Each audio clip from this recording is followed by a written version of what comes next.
Good afternoon. We're about to start the panel discussion at the French Riviera 2024. Our moderator will be Reina Azim. She's on the stage. We have Dr. Jacqueline Nguyen walking up the stage. We have Jenny Aitin Tai walking up the stage.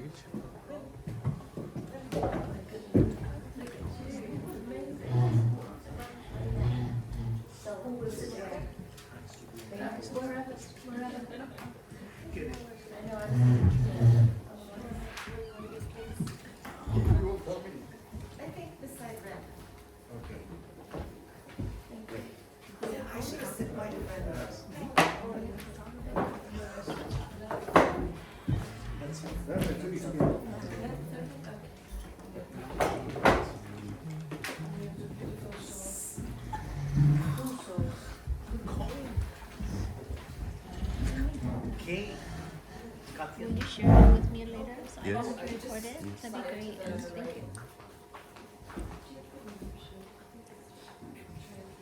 Or make one of your phone. You can use your phone. There's no space. He will share. He will share. Okay. Yes, he agreed. He will share with everybody. I can airdrop you. You have an iPhone. It's steady hand here. Yes. We share everything. Yes. We share and share and share alike. We share. Just like Jack, Janet, and Christy. The Three's Company.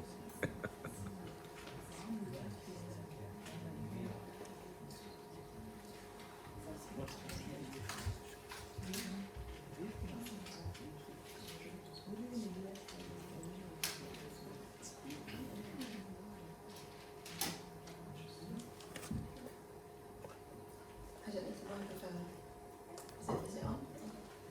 Good afternoon, everyone. Welcome to the 7th annual Global Entertainment Showcase. It's part of the French Riviera Film Festival, and today and for the past couple of days we've been celebrating Cannes, of course, the Riviera Film Festival, and today we're going to celebrate the excellence in filmmaking that is presented by all of these wonderful people on the panel today. I'll introduce them shortly, but just to let you know, my name is Rena. I'm a practicing lawyer in London. I also have made some short films, and mostly I write about films, so I'll be writing about this panel and the great products that we have to air for you later today. But first of all, I want to start with a show reel of snippets or the entire films of the panel, and I hope that you enjoy them. So please, Maestro at the back, the sizzle reel, please.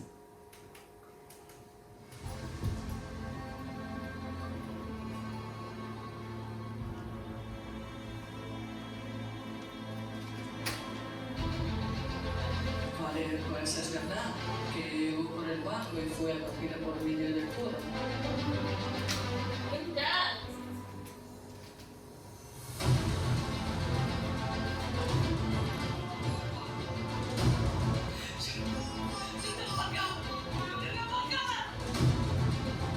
Entonces, mañana es el día.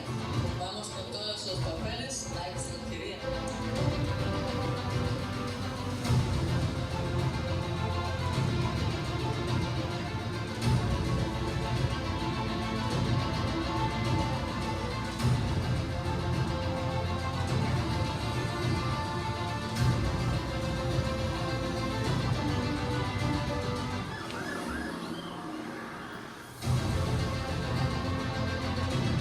Can't believe this is real. Oh my God, that's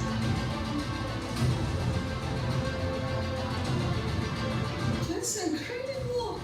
That is so frustrating. Just few seconds. See you later.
đánh đổi điều gì đấy?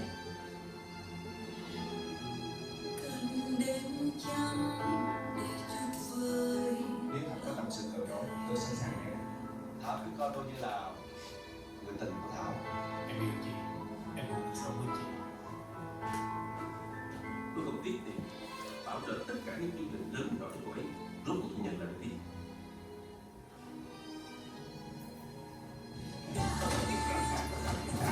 Tất cả những gì không gây ra chưa đủ hay sao? Đừng có vậy ở đây. Tôi nhắc ông lần cuối, ông đừng tìm ra Thảo. Càng hơn của tôi, càng xấu xí, tầm thường như vậy. Anh có thể yên tâm vì người đàn ông của anh đã tìm được người đàn ông có thể lo cho cô tất cả mọi thứ. Mỗi quyết định của em toàn đúng. Cái đó là vấn đề đó. Đừng có tao tìm đi.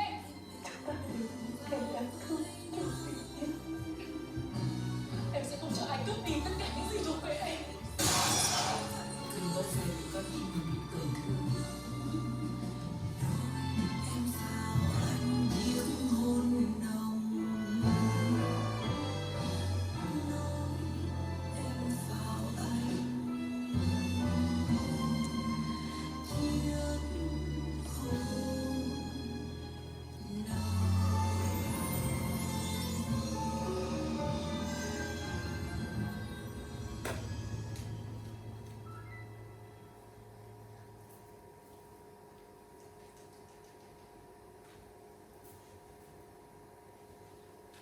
Love Life Learning Foundation is a 501c3 non-profit with a mission to help the dead and the living, especially refugees and the poorest people who suffer from malnutrition, food supplies, disability, and homelessness around the world. With blessing from Pope Francis, Lady of Florence, His Holiness Dalai Lama. Meet our members: Alan Wolford, co-founder; Jenny Aikenthai, co-founder; Ngọc Lee, our director of photography; Nick Wood, a world-famous Pulitzer Prize winner, Rio TV, and our producing team welcome you to our film Book of Death, describing the suffering of mankind and our calling for world peace. Rất là nhiều sự nóng, họ phải tính là 400-500 người, và vì cái ý tưởng tự do và phát thân cái chính mình gọi là đoàn kết và điều xã hội là một trong những người thì đưa ra con gái tôi nó phóng đại nó ôm đứa mẹ thì tôi hãy tập kéo con tôi dừng xuống cái Lost and hurt at sea, just like many missing children. I was a sole survivor in a boat with 300 people. The pirates killed all men. They killed all women, even young girls. Con bị cướp biển nó hãm hiếp con có bầu, nên con mới thắt cổ con tự.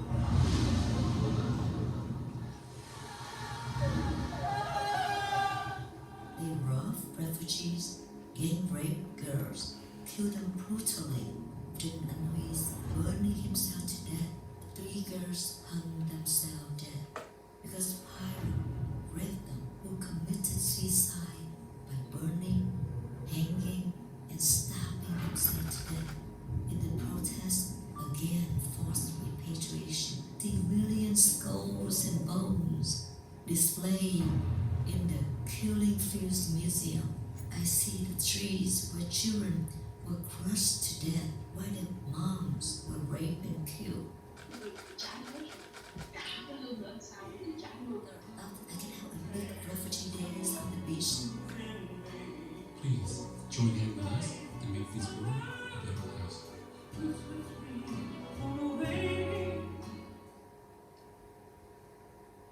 How many times have you used the internet today? You're probably using it right now, listening to me, watching this movie trailer. Can you imagine an hour without it? A day? A month? Your whole life? This man has made a significant impact on your life, and you didn't even know it.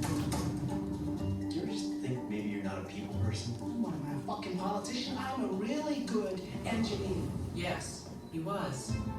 Let's share information. What if you wanted to build a communication line between Berkeley and Yale? This is the internet. How big is the market. Let me see, 1, 2, 3, 4, about 5 billion people. The possibilities of people who better connect. Work from home instead of having to go to the office. They can buy goods on their computers and having to drive all the way to the store. Online newspaper. Gotta go check out porn. I'm just saying. Do you think you're any less talented than that guy from Apple? Just sit down, think of a brilliant idea, and write out a business plan. We're not interested. Do you have any other ideas? This is what we believe in, and this is what we stand by. You're the one who's always saying he's going to be the king of something someday. Right now, I'm being the king of failure. You lost? No. I just don't know where I am. You're myself left. What are we the king of? We're a multi-million-dollar company. They're looking for a multi-billion-dollar corporation. Imagine that I build you a slim blue box. What you just described is my wet dream. Nobody's gonna write a check for a drawing of something that hasn't been produced. They just did. Every individual on the planet will become a customer. It's science fiction. This is gonna be you! The internet is your world now. Just destroy it and start over. It's no longer about me. It's your responsibility to put the gene back at the bottom. It's not like we're going to start communicating all day through computer monitors. What if this a war, some kind of plague, I don't know. It's in the Middle Ages. This is not a normal employee-employee relationship. There's nothing going on between us, and that's what you're insinuating. Stop the car! I want to get out of this car! Are you crazy? You would hire to replace me? It's just business. I don't think you're the right person at this stage. It's just business. You can't do this to me! Just business. Seems like we hear that a lot lately.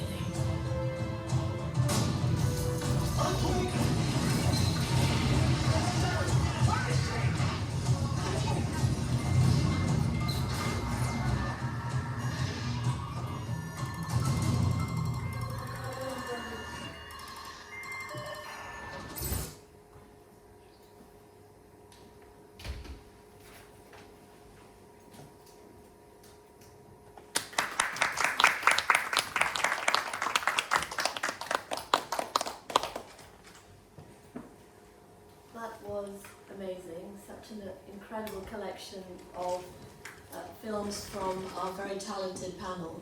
So just to give you an idea of the format of this afternoon, shortly I will briefly introduce the panel members. I'll then ask them a few questions, but we'll also allow the audience to ask questions once I've finished, so please, if you have anything prepared, just put your hand up and I'll come to you. So, having seen the video films, let me introduce the panellists to you. Some of them will be known to you, but others will not. If I could start first of all with Katiana Kumar.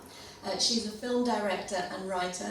She studied at the Sarah Lawrence College, and she started her film career with 2 low-budget documentaries under the guidance of an Oscar nominee, producer Heather Winters.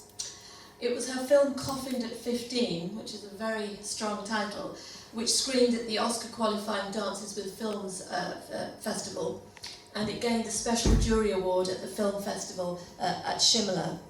In 2023, she directed her second live-action film about school shootings in Nairobi in Kenya. Katiana is a passionate writer. She has entered a number of competitions, and she was a quarter-finalist in the Academy Nicol Screenwriting Fellowship for her first feature screenplay, which is a huge achievement, Katiana. She was also a semi-finalist in Screencraft's virtual pitch competition, and she won the Rain Dance pitching competition. So congratulations on that. She believes strongly in cinema with a purpose, and she often works on topical issues which she hopes will help to make changes in the world at large. Secondly, we have Dr. Jacqueline Nguyen at the end there in white. She's known affectionately as Dr. J, that's how we all speak of her. She's actually a prominent figure in healthcare. She spearheads a number of innovative initiatives and has a very visionary approach to wellness. So she is by profession a clinical pharmacist, but she's now ventured into the world of filmmaking, and she is the co-founder of Tincom Media, And again, like Katiana, she wants to make thought-provoking films that will make people really consider the world that they live in. She's the executive producer of a Vietnamese-US co-production called A Fragile Flower, and you saw some of that. That was the film with the singer. So I don't think we showed Katiana's trailer. Oh. No. We didn't. So can we do that now? Of course, yes. Before we started. Of course. Of course. Apologies.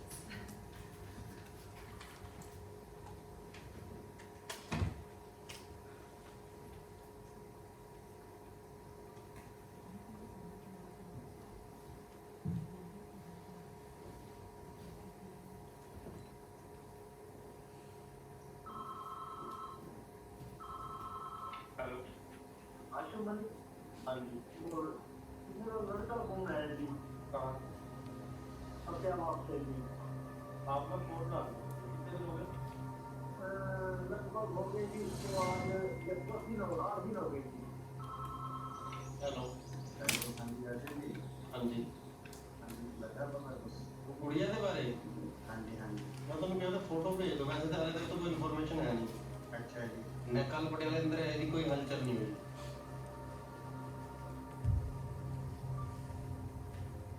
ये नहर एक सुंदर ख्वाब जैसी है। ख्वाब से सब बाहर आ जाते हैं, मगर इस ख्वाब से कुछ खुश नसीब ही बाहर आते हैं। हे घायल अगर निधि बुलाए उधर जाने का नहीं।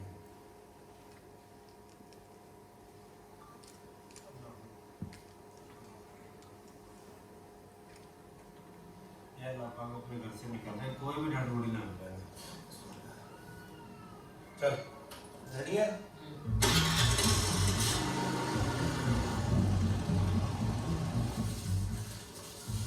हाँ भाई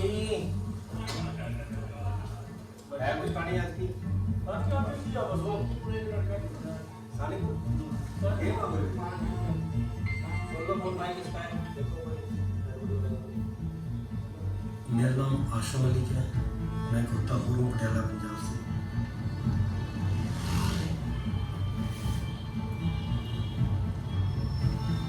देखो पटियाले में नहीं मतलब पूरे पंजाब के जो आंकड़े हैं प्रतिदिन के हिसाब से जो सर्दियों के आंकड़े हैं वो 7 से लेके 12 हैं और गर्मियों के आंकड़े हैं जो 12 से लेके 25-27 तक हो जाते हैं पर डे महीने का नहीं पर डे का। पापा ने जैसे 30 साल हो चुके मेरे पापा को ये काम करते हुए हर तरह का इलाज दे दिए जितनी हो सकती थी उस तरह के इलाज दे दिए मेरे पापा। मैंने और जो मेरी बूता को टीम है जिनके अंदर 17 बूता को शहीद भी हो चुके हैं हम सब लोगों ने मिलकर अंदर 48 डेड बॉडी और 66,000 लोग जिंदा अब तक नहीं पहुंचे।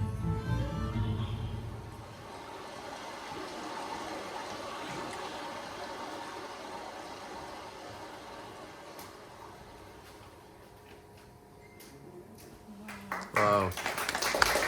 What a statistic. Apologies there, Katiana. Definitely worth waiting for. Carrying on with the details about the panellists, we come to Lily Richter. Lily is an actress and a producer, and she's starring in not one but 2 of the finalist films in the festival this year, On Time and The Trip of Life. And she began her foray into the film industry in the Canary Islands in Spain.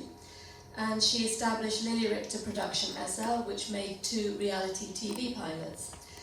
When her acting career took off, she relocated to Belgium and penned her first script for a short film called Breathe. But besides the film industry, again, like Dr. J and others on the panel, Lily has many other talents.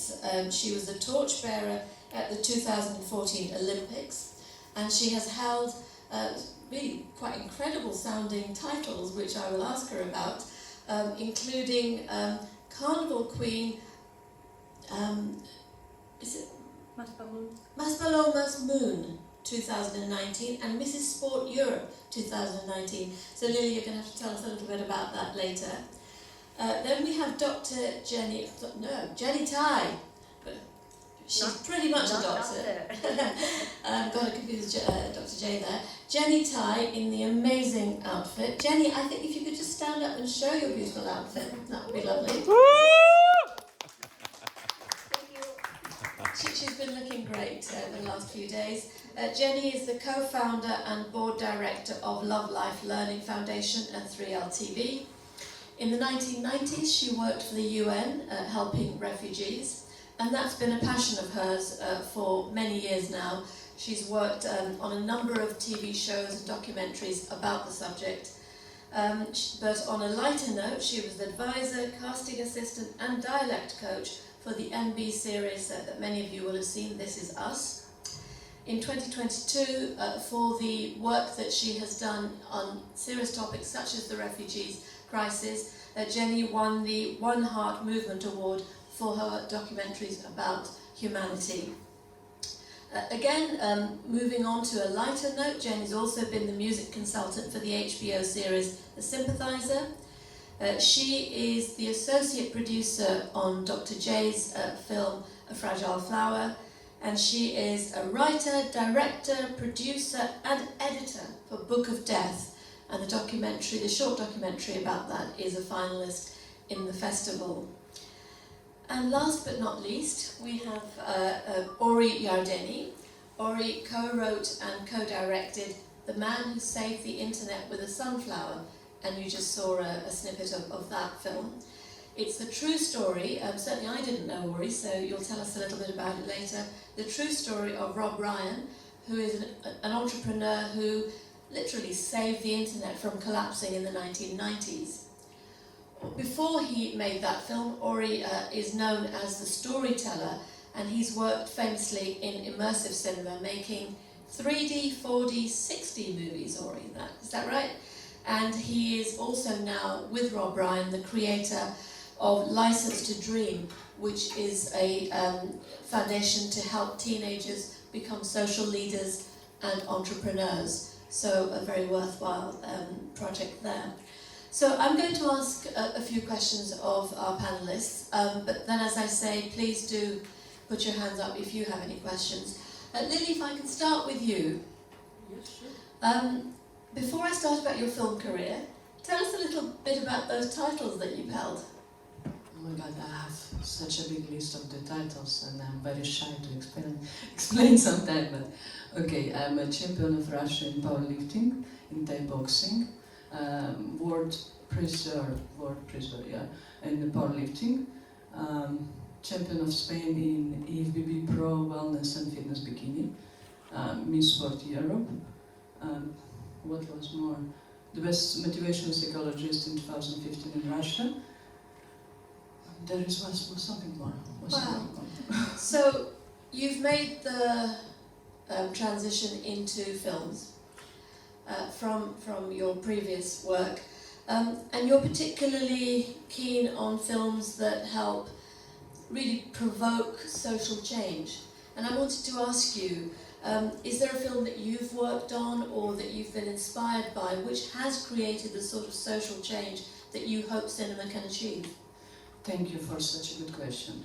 Actually, the film El Viaje de la Vida, Trip of Life, which we're participating here in French Riviera Film Festival, the finalist, it's exactly about the social problems. We spoke in this episode about racism, but we're planning to film more episodes, and one can be probably interesting for other panelists, because I see that here each of us come from the heart for doing better for the world, and this is such touching. And while I was watching the reels, I wanted to cry.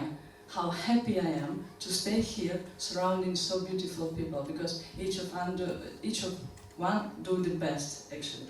And our movie Trip of Life touched many social problems as racism, domestic fights, human traffic, and many others, refugees. And now we're planning to film next episode in Ethiopia to show in the life of 4 years old girl in the really native village of Ethiopia, and we are looking for the investors if somebody wants to participate.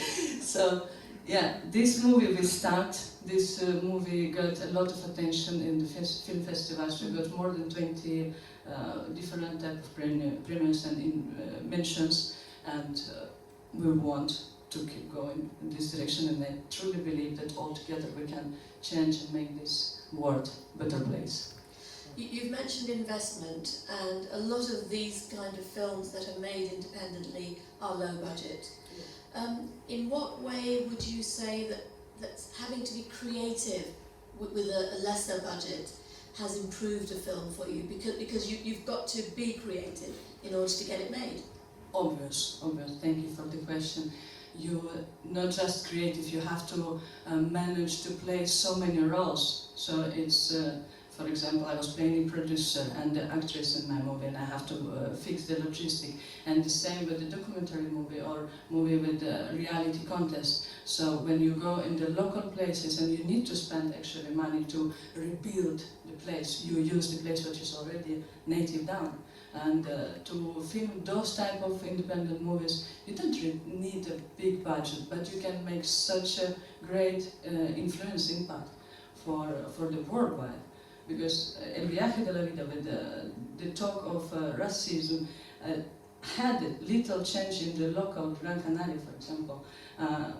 There was start moving between the governments and people who come from the third countries which have wars, and they make it easier the life for those who come in here and trying to survive their lives. You know, so it's not a big budget, and it's a juggling. It's hard, but it's possible to do in with some money, small money. And you've touched upon the impact of the filmmaking on the local community. Again, what's been your experience of engaging with the local community and making them part of the production process? For example, this case about Ethiopia, we have a concrete person who have their story. It's an African girl, and she jumped from the boat. It's very close, like a Jenny doing I saw so many connections in this thing, you know. And all these people, they really want to tell their story, and this is not a lie, this is not a fake thing. So it's very easy when you communicate with the local thing to show how it is, how it's... How they live. Yeah, how they live, and it's the best position to show it, because we want to see natural, we want to see how it is in reality. And looking at natural and how life really is, the kind of people that you have in your films, new faces, diverse faces, again, what do you think that brings to your projects? New faces, diverse faces always bring something unique, something what wasn't before, and it's not fake in this situation, it's to show the true, and we need these diverse people. We need to show more new faces to create new images, to make it bigger and more interesting. Thank you, Lily. Katiana, a few questions for you. In your films, there's a recurring theme of death. First of all, is that intentional on your part? And secondly, if it is, what draws you to that particular topic? Because it's a very hard topic to get right on film, isn't it?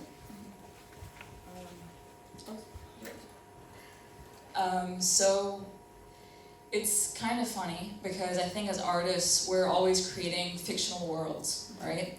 And even in the realm of documentary, we're shaping perspectives. Now, the unique challenge we face is when we create these fictional worlds, we have to fill them with raw, real, visceral emotions, or the audience can't connect, they can't feel. But what I find ironic is today in the world, I think we're surrounded with a lot of artificiality. You know, artificial greetings, artificial how are yous, artificial smiles, artificial tears even.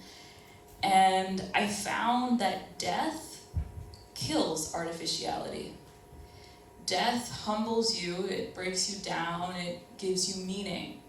So I don't think it's exactly death I'm chasing when I make my films, but I want to master this art of enfleurage. I think the same way that wildlife biologists, are working to preserve endangered species, or conservators are trying to preserve cultural artifacts. As an artist, I'm trying to conserve emotions. So I want to take real emotions, preserve them, put them in my ink, take that ink, put it on the paper, and from that paper, get it on the screen. And is grief something that you also explore? Because grief really is very different around the world, isn't it? In the West particularly, it's something to hide away, not show your real emotions. Whereas in a lot of Eastern countries, it's the coming together of the communities. So have you found that as well? That there's a difference in cultures? Yeah, I think even in the documentary that I'm making right now, as you just saw, Sons of the River, I'm constantly meeting with families where there have been suicides. And it's a very taboo subject. And it's something that you don't want anyone to know. You don't want your neighbors to know. They treat you very differently because of it. So death is something that can sometimes bring you in a community. People can, really show you a lot of warmth, but then the opposite side of the spectrum, it can really ostracize you and take you out. So it's definitely very ironic in the making of this film. India is a country that has so many sacred rituals when it comes to death. But in this film, I found that there is an entire business in Punjab. People are profiting from suicides. So it's just the flip of the coin that we're dissecting. We just saw a clip of Sons of the River. It's a very evocative title. And I wanted to ask where the title came from and what it means for the rest of the film.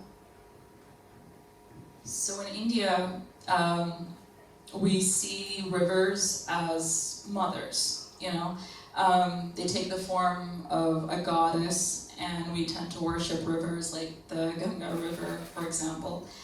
And Sons of the River is the first title that came to my mind, and it never changed since then. It was like, this is the name of the story, period.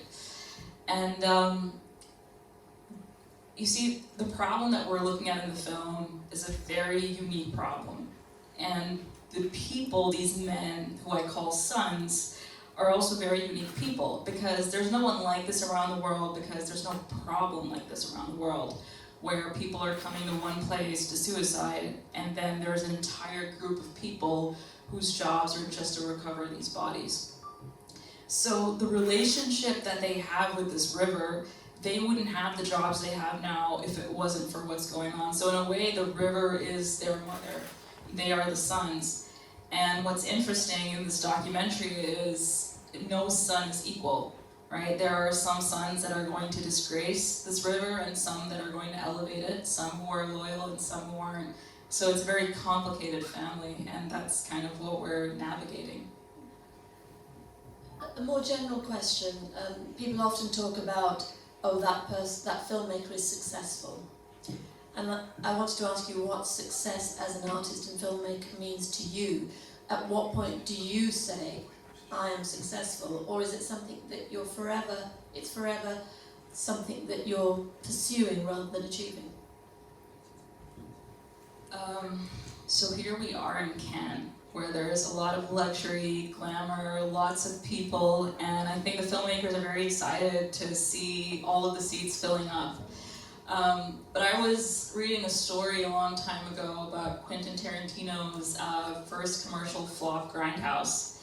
And he doesn't like to look at the box office numbers to see if the movie is doing well. He just likes to go sit with the audience and watch the movie and just see how everyone's reacting. So everybody was enjoying the film, and it's like, wow, this is really going well. And his producer's like, I can't even tell him that it failed at the box office. And when he found out, he was like, oh my God, it flopped. I literally failed. And I read that story, and it seemed kind of funny to me because in my mind, for as long as I've known, I've had this vision that one day I'm gonna make a film, and when it's released in the theaters, I'm gonna buy a ticket to my film, and I'm gonna go sit there, and even if the entire theater is empty, I wanna sit there and watch my film, and when I look at it, as if somebody else has made it, I just wanna take away this feeling of, damn, who made that film? And I think that surprise, that feeling of satisfaction, if I get that, that's success for me. Well, I mentioned earlier that I've made 4 short films. It's not my main career. It's damn hard. It is really difficult to make even a short 10-minute film. So to make a documentary as big as the ones that you're planning and have made is incredible. So congratulations. As far as I'm concerned, it's a success to have actually created something. So if I move on now to Dr. J. Dr. J, clinical pharmacist, that's your background, looking into the wellness industry. How on earth do you move from that into filmmaking? Hi everyone, not by choice, as an investor originally into A Fragile Flower.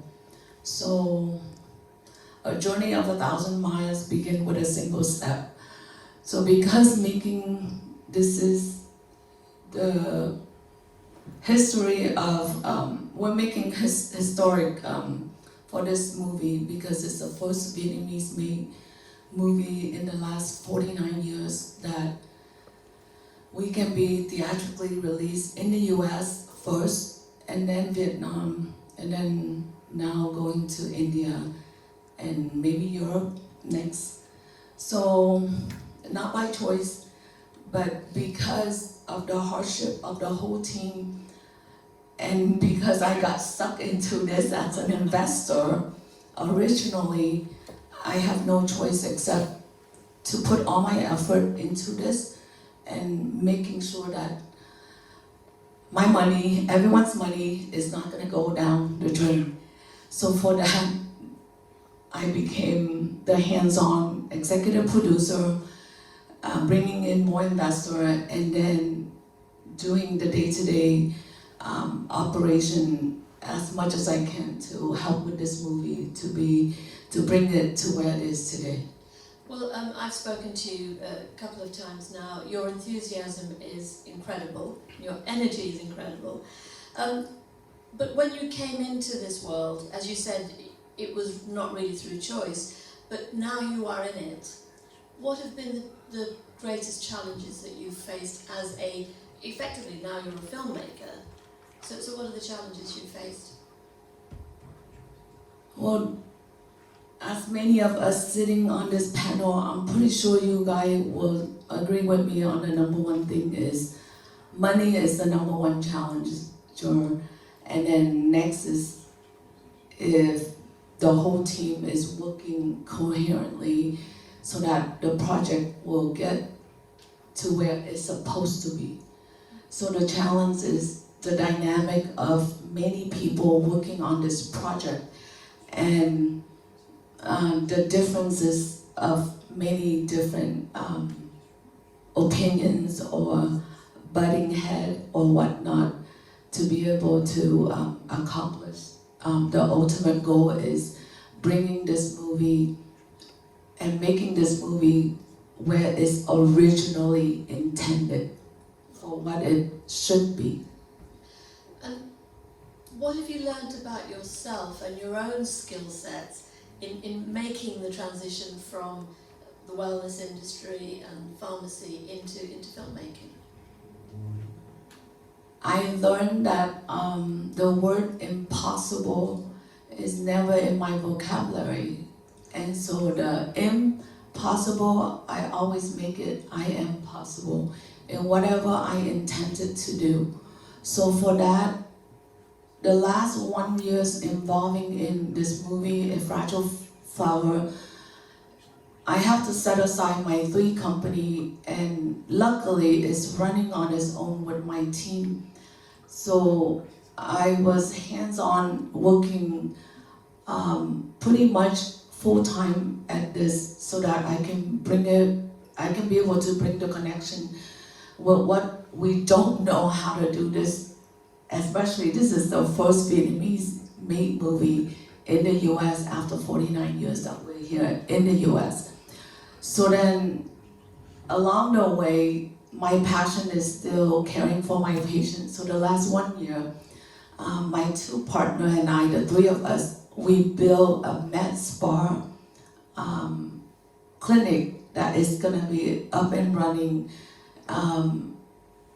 with the grand opening on June 19th. So I'm excited that I get to do whatever I love, and then along the way, I guess this comes as a challenge, but at the same time, I think we accomplished what we set out for this movie to be what it should be.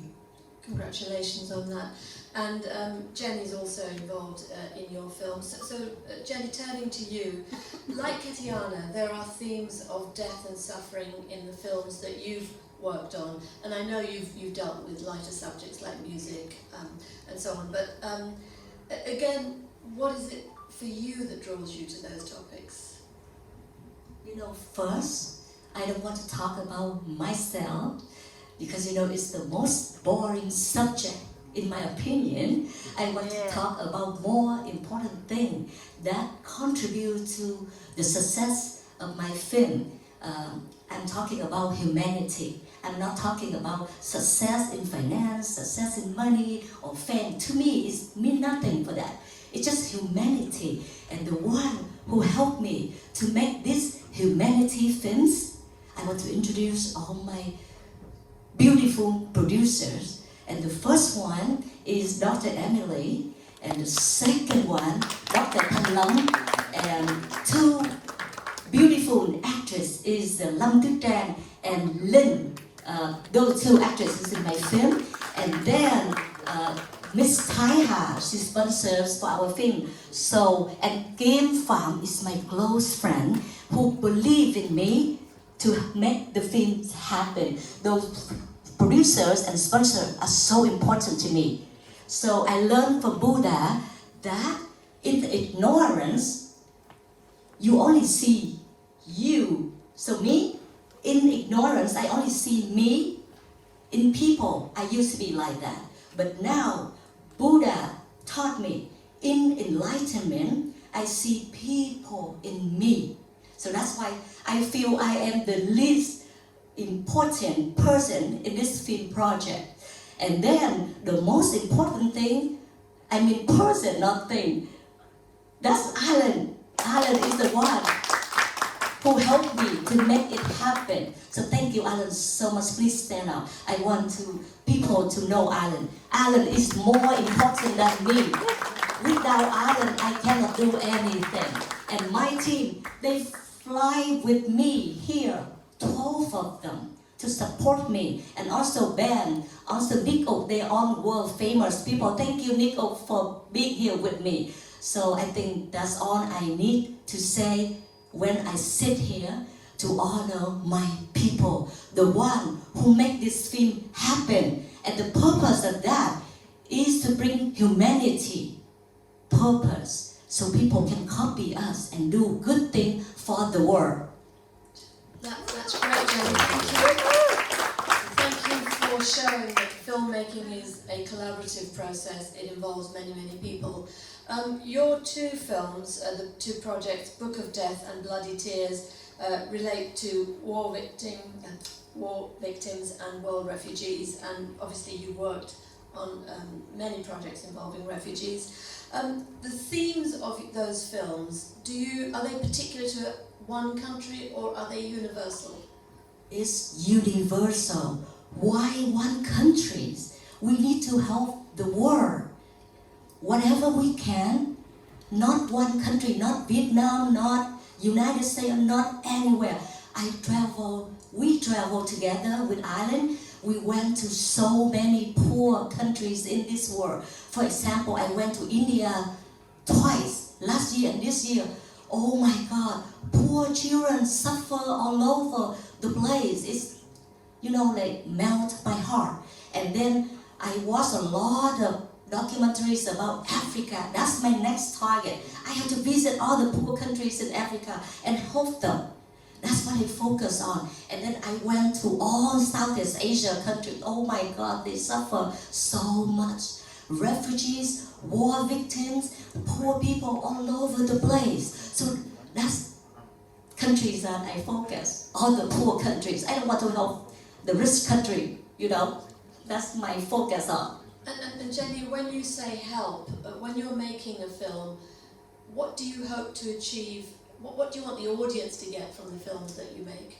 Yes, I want to be the voice of the unheard. For example, the refugee, the poor, and also, like the war victims. They don't have a voice. I want to be their voice. We want to be their voice. Alan and I and my team want to be their voices. They need to be heard. And who can help us to bring the voice to the people so you can hear their voices? You know who? The sponsor.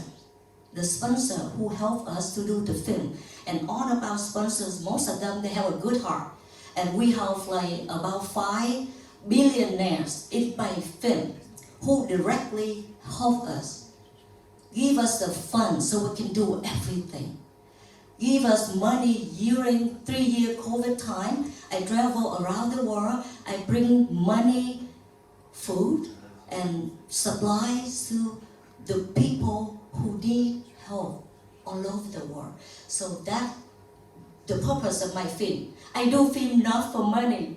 I just do film to make people like copy me, copy us, copy 3L TV, copy Alan, copy my team to do good work, to bring your money. If you don't have money, bring your heart, your labor, your work to help people around the world. That's what I need to do. And that's the message I want people to know.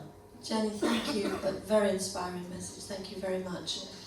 Ori, turning to you, I described you earlier as a storyteller, and we've just heard from Jenny what she wants to achieve with the films. So, as a storyteller, what do you want your audience to get from your films? So, I'm not just hoping, I'm checking.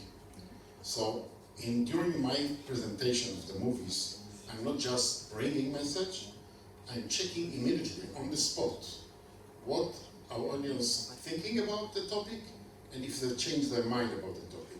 So in my shows, every person has a remote control. So before the show, let's say that the topic today is drugs in the world. I'm asking a few questions. Are you using drugs? Which kind of drug? They answer because they're anonymously. Nobody knows who. We have hundreds of people in the theater. On the screen, it appears immediately what are the results. It's always amazing. And then I ask him, how is dangerous this topic of taking drugs? And I just mentioned one topic. And they say a little bit, each one gave it, and we see it on the screen. After the show, when I finish, I ask them again about what they think about the topic, how much it's dangerous. And you see immediately a change, let's say about 20 to 30% of the people are changing their mind. Now, I'm not checking it only for a short time. I'm checking after a long time again and asking the same question to see what's happening. And really, I want to motivate them to do things like bullying. TV and internet and bullying is a big issue today. So I'm asking them, can you stop bullying? And most of the time, no, I cannot. After the show, I say, can you do that? And they immediately jump up. And they learn because I teach them how to do that. But I didn't lecture to them. I gave them a 3D interactive show. They look at like fun, like happiness, like gaming. And while this process is happening, they change their mind. In my country, there's a chocolate mousse, and the commercial says, for him, the kid is chocolate. For you, the mom, it's the milk. So I'm injecting milk and vitamins in their minds, while covering with all kind of fun. And this is what I'm doing. I'm working with millions of people around the world getting this information worldwide. So I can tell you today, in each country or big country or in each continent, what they think about it, if they are changing their mind, or what we should do in order to change it.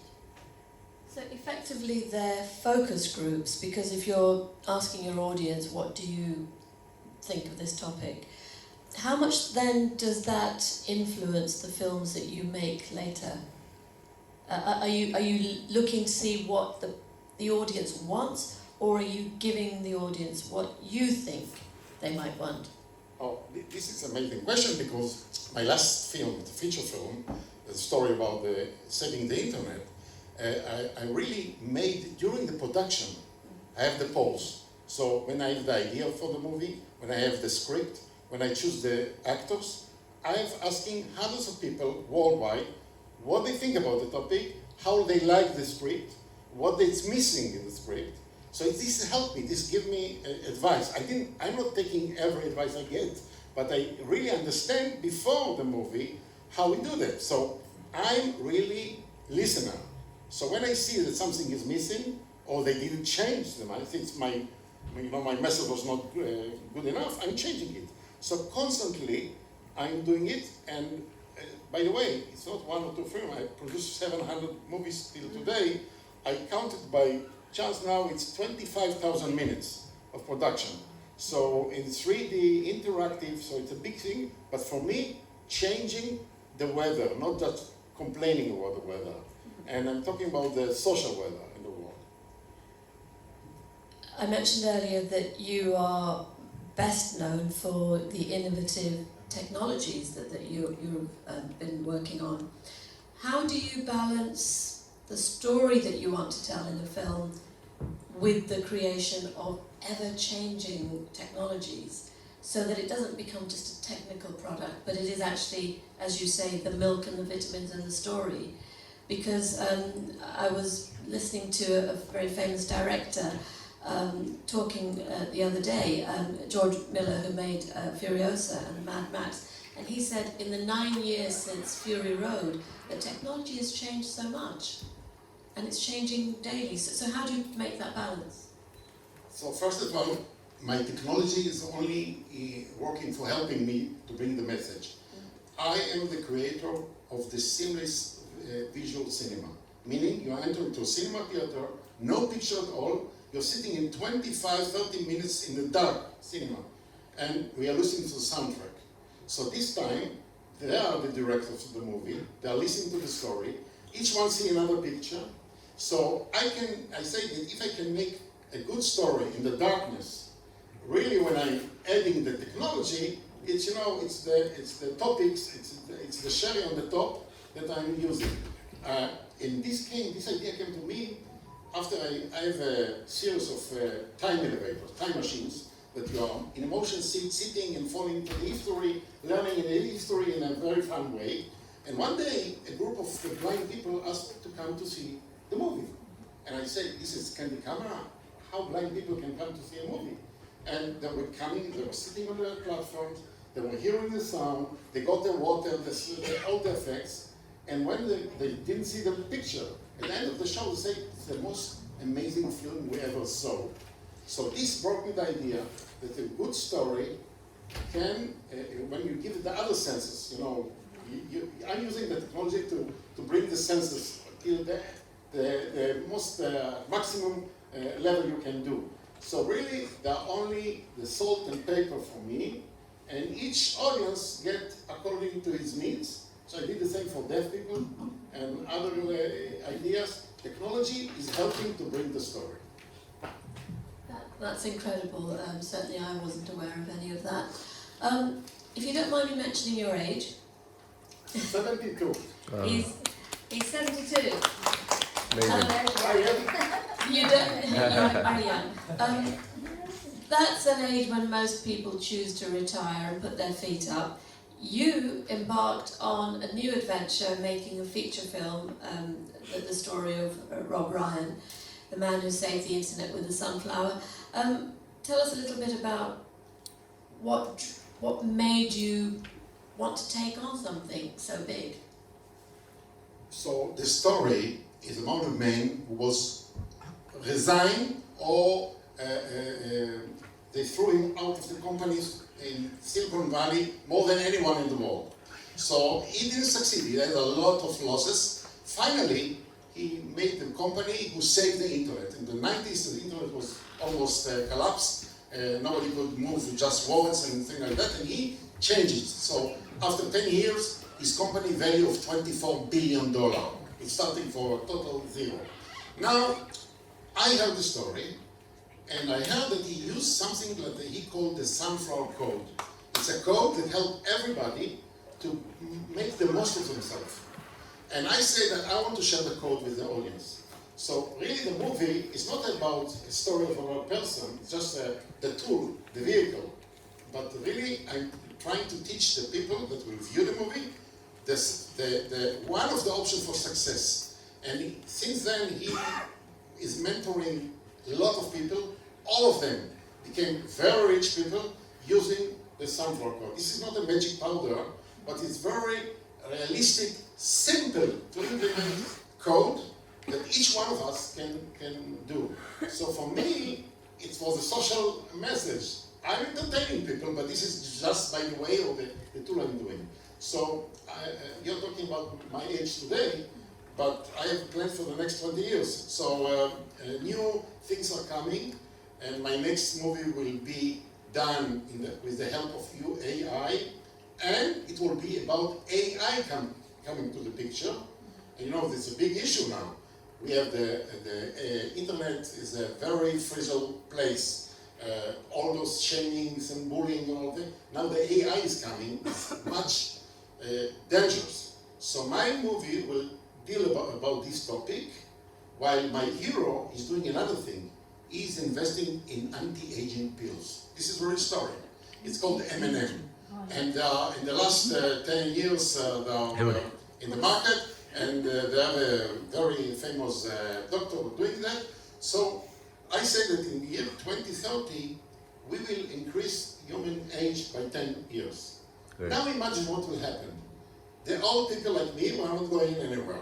We are staying. The young generation is not so happy because they want to go out. So a big issue, and I'm talking about the real thing. And I'm not frightening the people. I want to say, let's think how we do it smartly. How we deal with those topics in the most efficient way. Otherwise, then it will be like an atomic bomb. Wow, that's a lot to look forward to. Alan has a question. I have asked some of my questions. Now it's open to the audience. And Alan has his hand up. I do. So this question is addressed to each one of the panelists. I know you already made current movies, all the past movies that you made, so congratulations. So let us know what would be your next legacy project. Legacy meaning this is be something that the world would know about it from you. So we'll start with Dr. J. What would be you want to do the most, like unforgettable legacy project?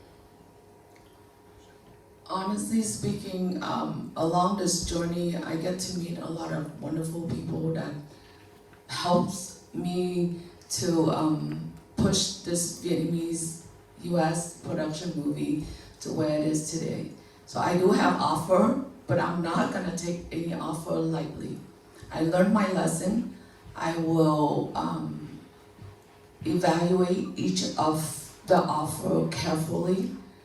Then I will ask myself whether that's a project that I want to get involved to.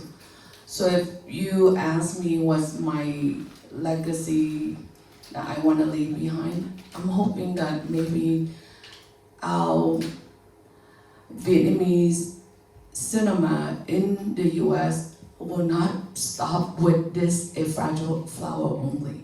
So I hope that there's other inspiring directors, producer out there, Vietnamese director, producer out there will take on that role, but at the same time, I will do the same. I will put together the right team, and hopefully it will be the award-winning Vietnamese movie made in the US, hopefully next year. 50 years in the US? Nearly. Oh, it's a very interesting question.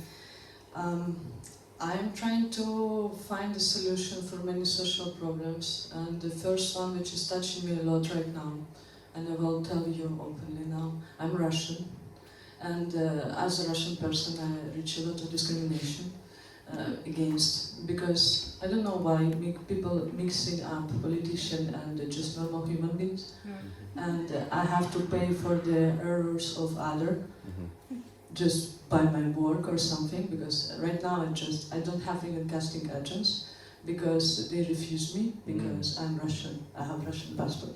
So my goal for the next year is to change this image and show that Russian people are not bad one, and we are very talented, we are good human beings, and we want also to help others to do this world a better place. And I want to say from most of the Russian people that we love world, we love people, we love Ukrainians. We are the same. And thank you. Yes, yes. It's very touching topic for me. But yeah, I think this is my goal, to change image of the Russian population by my own image. That's what I'm doing. Thank you. Yes, for us, not talking about me, okay? It's boring, the most boring subject. Us. The purpose for us to make the film of humanity, we will bring it to show it to the world, and then we will get some awards. For example, like my next target will be the Emmy and the Golden Globe, and maybe Oscar, not for fame, people, not for fame. I need those awards to prove that my work, our works of humanity, has some value for humanity. And I want to bring those films and donate it to all schools and universities all over the world, so they can study about the fate, the suffering of people who suffer from war, from poverty, from disaster, whatever. So I want the next generation, like my children, know about the history of my country, the history of Cambodia, the history of Africa, everywhere. You know, they are suffering, so I want them to remember that. And when they grow up, don't ever raise war against humanity. That's what I want, to donate my film into school and university for educational purpose. And that is the heritage that I want to leave behind, that our group wants to leave behind. Thank you, Alan, for supporting me. Thank you, my team, for supporting me all the time for that, okay? I want to succeed in teaching people to be egoist. Because I am the most egoist person, because when I give, I get. And I want to teach everybody to do that, and to see the change in the world, because, you know, when I talk to kids, I'm telling them, when you take drugs and to get adrenaline or bullying or violence, whatever, you can get a much bigger adrenaline, much useful one, when you volunteer, when you do something good for the others. So this is my aim, and really speaking, I'm not talking about the future, I'm doing it every day. This is what I'm doing daily, and I hope that I will have another more years to do it, to continue doing it. And on my grave, I hope that in the stone will be written, at least he did try it.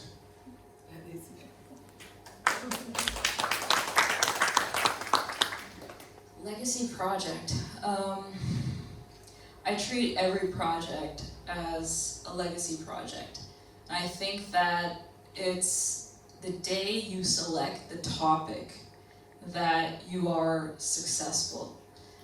Because you're gonna give your heart to it, you're gonna give your soul to it. And as an artist, like, you know, we deal with creativity all the time. Creative blocks, how do we come up with a story? And there was a time when I used to think that it's something that comes to you at certain hours. But I think that like creativity, your legacy is in the way you live, in the way you speak, in the way you interact, in the impression that you leave on people. With the films that I pick, I want to burn these hands finding fires around the globe. That is what I live for. So I like to look all over, find those fires, go to places nobody's going, find stories nobody's telling.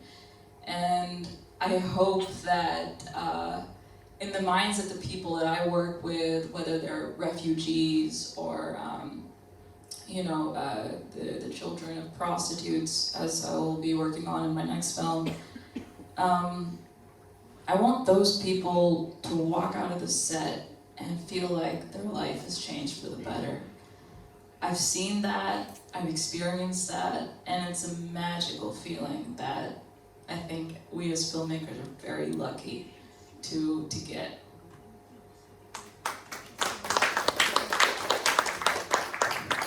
Great question, Alan, and fantastic answers from each of our panelists.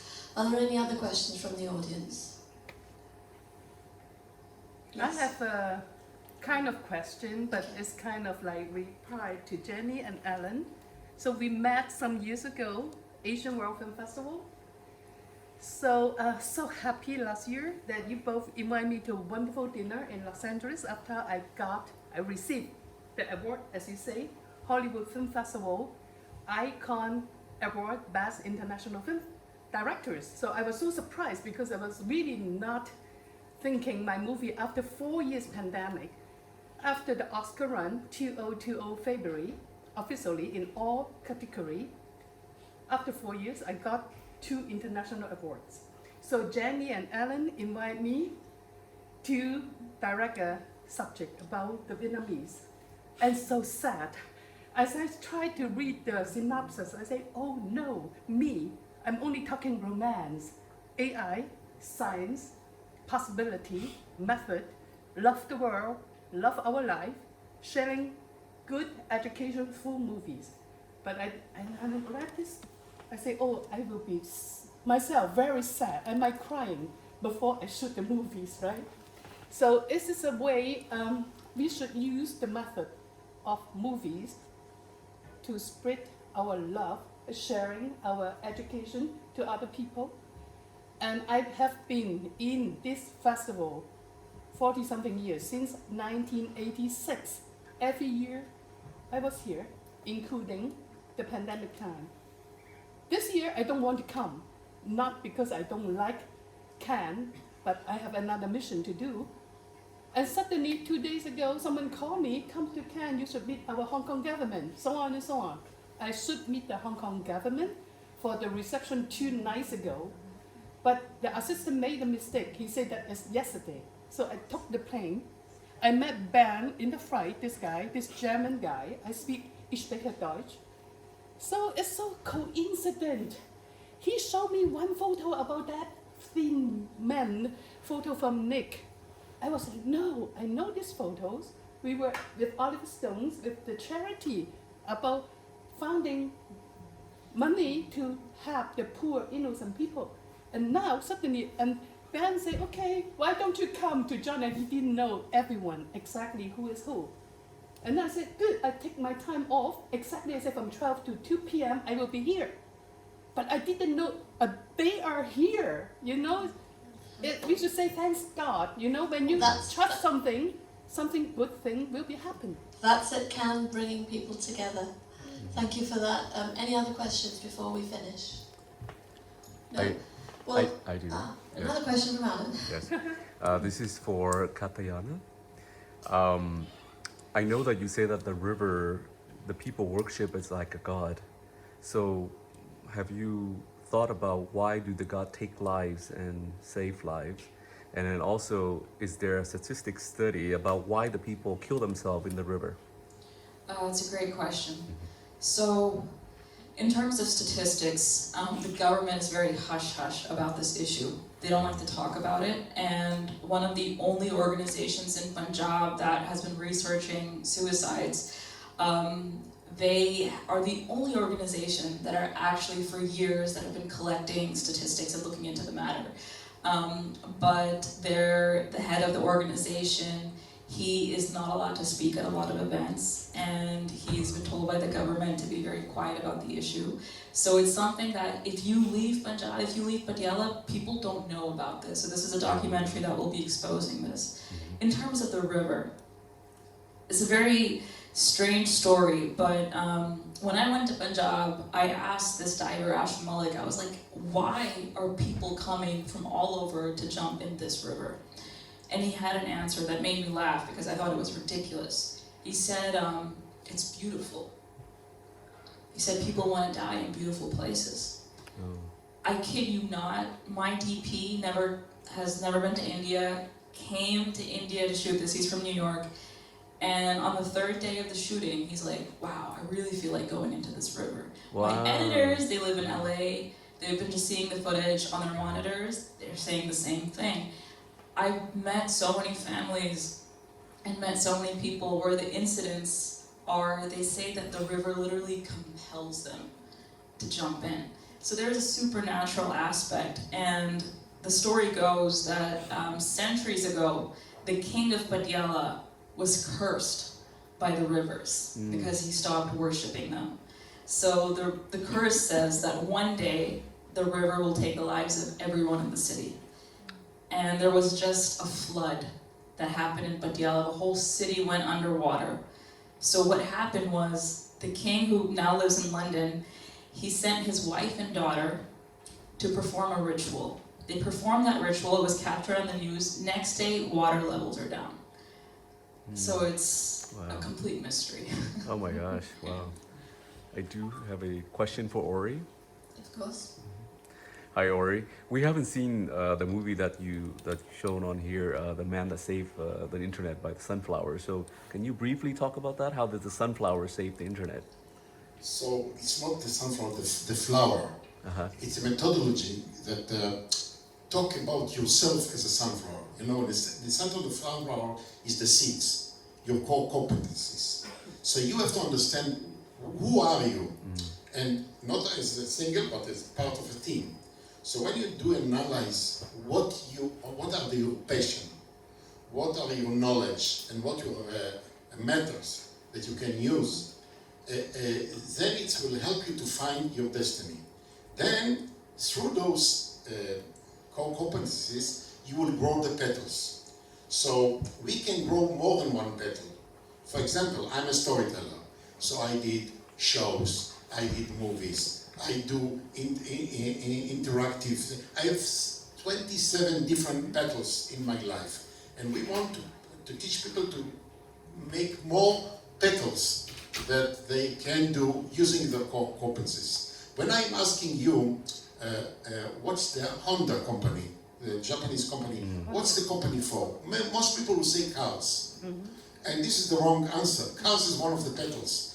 Their engine is known to do efficient engines. So when they understand that they can do that, they can do motorcycles, they do ships, they can do airplanes, they can cars, they can do whatever they want using, they have 47 different outcomes, petals, using their core competencies. Most people are not digging inside.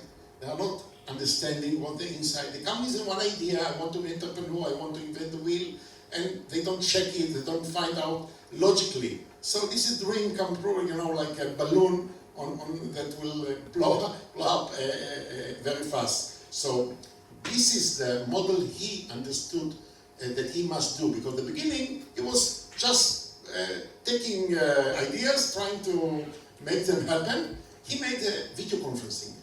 He invented the video conferencing, but nobody used it because there was no need for that at that time. So it was a great invention, but no use. And then he changed his method and said, what can I help? And the internet was a big problem. So he said, I have these competencies to know to bring data to data. I will do that. And he went and asked everybody, it's called a walkabout, 100 internet providers, what is the problem? What they need? And they told him what he needed. They said, if I'll solve you the problem, you are willing to give me a check of $50,000 for each product? They say, yes, but we will not give you because you don't have it. Just give me so I can show my investors that you are willing to buy it. And then he created this company that very fast became the $24 billion company. By understanding the sunflower code. I just tell you briefly what the code is about, but it's nice that the sunflower, it's a flower that is moving according to the sun, so you're listening to your audience and you're listening to your energy and you make it happen. That's great. Jenny's wearing a sunflower today. Yay! Jenny, just want to share something interesting. The last thing I'd like to share in this audience, you know what? When I did this film with Ireland, I get a threat from many people. They threatened me. First, President of AWFF, that George, he told me, Jenny, don't do film about refugees. The Vietnamese government hate that. They will kidnap you, they will put you in jail, they kill you. And then I said, oh my God, what?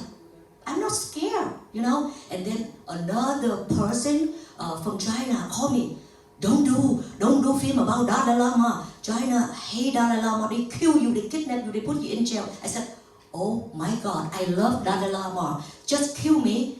If I can die for that living Buddha, that's okay.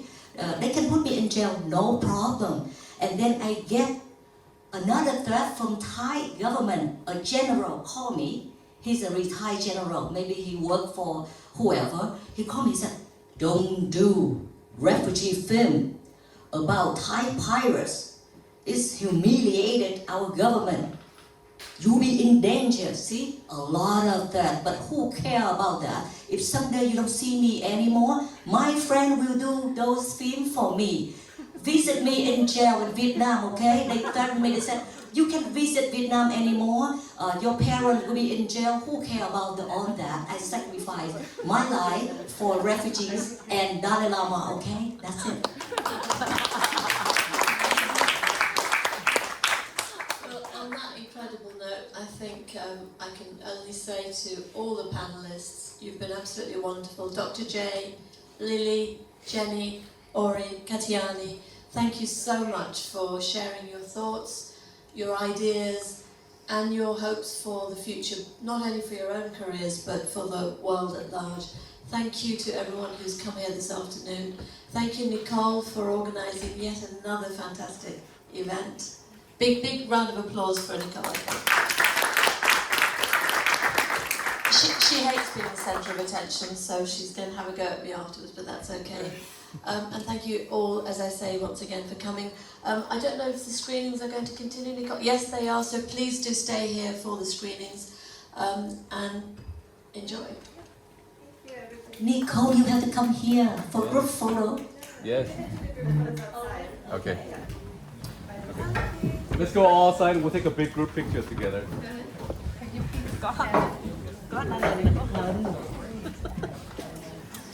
Be careful when you walk down the stairs. I just want to talk about